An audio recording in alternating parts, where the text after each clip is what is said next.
The #1 reason for drone LiDAR is vegetation penetration.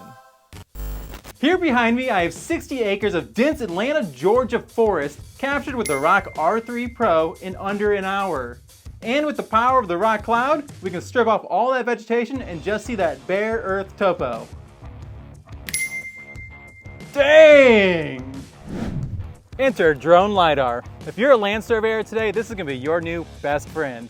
Because you don't have to walk through the woods, you actually fly above and over and cast about 640,000 laser pulses shots every second. Each one of those has 2 returns, so it actually cuts through that tree canopy down to that bare earth. And with the Rock R3 Pro, it's never been easier. But okay guys, let's go ahead and look over at our control points to see the accuracy of that data set. Let's go ahead and zoom over there really quick and just see how accurate our surface is to that traverse done with a total station and a prism pole.